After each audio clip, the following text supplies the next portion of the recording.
everyone, and welcome back to another video. If this is your first time watching one of my videos, hello, my name is Stephanie D'Angelo. I am the founder of D'Angelo Law PLC. Today I'm going to be talking about the 5 ways you can get a green card in the United States. If you're excited to learn about the 5 ways to become a permanent resident in the United States, go ahead and give this video a thumbs up right now.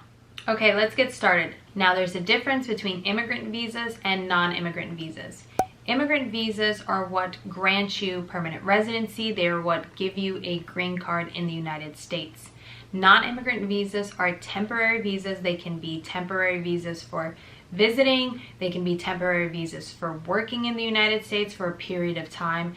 Being present in the United States on a non-immigrant visa for a period of time does not automatically lead you to a green card. So being here on a work visa, being here on any other non-immigrant visa, there's no physical presence requirement. So if you accumulated X amount of years, it doesn't automatically give you a green card. In order to get a green card, in order to obtain permanent residency in the United States, you must file a separate and independent immigrant petition for permanent residency. One of the ways to get a green card in the United States is by being a winner of the DV lottery. The DV lottery is based on the Diversity Immigrant Visa program, and there's a limited period of time during which you can register for the DV program each fiscal year. Each year, the Department of State publishes detailed instructions for entering the DV program. These instructions include the dates of registration period during which you would be able to enter. During that specific registration period, all entries must be submitted electronically on the Electronic Diversity Visa website.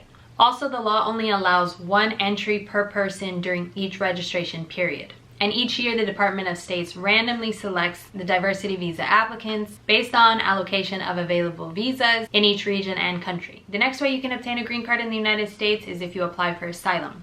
Applying for asylum is when you come to the United States and you're seeking protection because you suffered some sort of persecution, or you have fear that you will suffer persecution based on one of the 5 categories. The 5 categories being race, religion, nationality, membership in a particular social group, or political opinion. If you are granted asylum, you're eligible to apply for a green card by filing the Form I-485 after 1 year.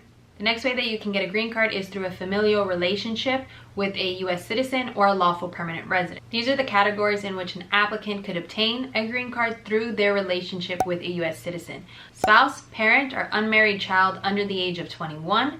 That's one category. The next category is unmarried sons or daughters, which are 21 and over. There's another category for married sons and daughters of U.S. citizens, as well as brothers or sisters of U.S. citizens.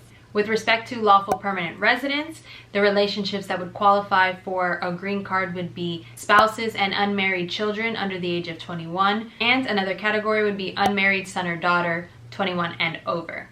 Notice how there isn't a category for parents of lawful permanent residents, also married sons and daughters, or brothers and sisters of lawful permanent residents. Those categories, those relationships with lawful permanent residents, are not eligible to receive a permanent resident card. If you're in that category, your family member must be a U.S. citizen in order to petition for you. Next, you can obtain a green card through an employment-based category.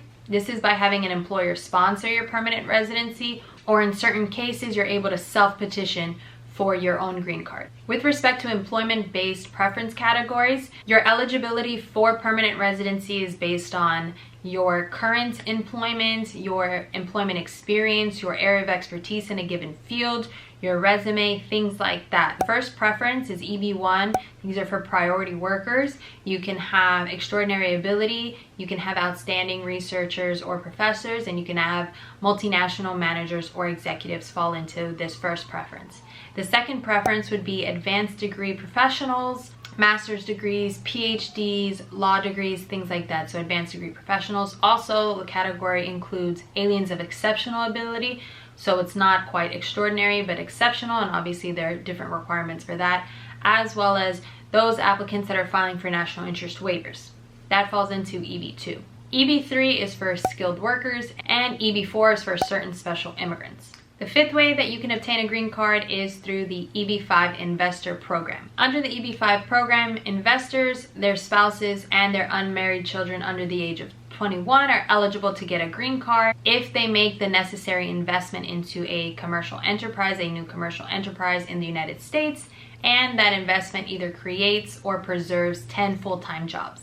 Before, the standard minimum investment was $1 million, but that has increased to $1.8 million to account for inflation. And the minimum investment in a targeted employment area has increased from $500,000 to $900,000 to also account for inflation. If you have invested in the EB5 Investor program and you apply for a green card, you will initially be issued a conditional permanent resident card that is going to be valid for 2 years. And then prior to the expiration of your conditional permanent resident card, you must file an additional petition to remove the conditions of your permanent residency to show that you maintained your investment in that new commercial enterprise. So you can't just take out your investment once you receive the conditional permanent resident card. It must stay invested in the enterprise, and then you have to apply to remove the conditions so you can be granted that 10-year permanent residency card. So that's a brief overview of the 5 ways you can obtain a green card in the United States. If you enjoyed this video, please go ahead and give it a thumbs up. If you have any questions regarding any of the categories, please leave a comment down below. If you have any requests for future videos, you can also leave a comment as well. Make sure you're subscribed with your post notifications turned on by hitting that bell button so you can be notified each and every time I upload a new video. Thank you for watching, and I'll see you in the next video.